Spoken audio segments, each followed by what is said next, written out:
इसुफोरखौ resolve खालामनायनि थाखाय खामानिफ्रा सोलिगासिनो केस उइथ्र खालामनांगौ रिहेबिलिटेसन मोनजोबनांगौ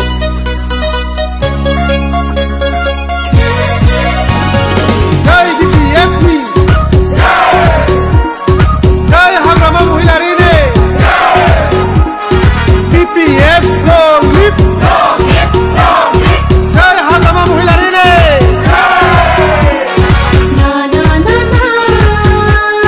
खालामनांगौ रिहेबिलिटेसन मोनजोबनांगौ मार्टियार परियाला फैसा मोननांगौ जेलाव थानाय NDFB बिथांमोना लांदां अख्राङाव फैनांगौ बिनि थाखाय जों ज' ज'यै खामानि मावदों एबसु UBPO NDFB नि मोनब्रै आफाद दा बेखायनो जेला सम जागोन जेला थासारिया बेबायदि परिबेस फैगोन आरो जों सरकारजों रायलायबाय थानाया कन्टिनिउ सोलिगासिनो रिहेबिलिटेसना लास्ट फेजआव दङ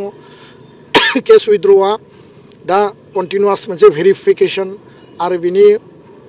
उइथड्रनि प्रसेसआव दङ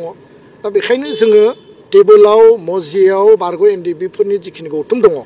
जोङो जिरायनानै मोनसे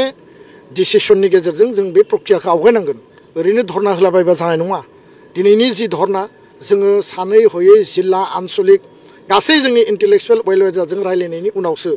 बास्तब महराव जोङो दिनै धरना होनायनि पर्यायाव फैदों बेखायनो NDFBनि जिखिनि इस्यु दङ भारत सरकार आसाम सरकार बिटिआर काउन्सिल बर' कसारि काउन्सिल ज' रायलायनायनि गेजेरजों प्रसेसा सोलिबाय थादों जेला सम जागोन प्रपार डिसकासन प्लेनिं पलिसिनि गेजेरजों गणतान्त्रिक आवाज होनाय गणतान्त्रिक धरना होनाय बे टाइमाव सोलिगोन ससियेल मिडियायाव सोरबा कमेन्ट होगोन सोरबा इन्डिभिजुवेलि बुंगोन बेजों जोंनि जि स्ट्रेटेजि जोंनि जि पलिसि बेखौ इमप्लिमेन्ट खालामनायाव बिनि जुदि जोङो सिस्टेमेटिक मोनसे प्लेनिं पलिसि थायाबा बे जोंहा आस'खान्दा जागोन दा बेखायनो मोनफ्रोमबो सोमावसारनाय आन्दलन परिकल्पनाया मोनसे सिस्टेमेटिक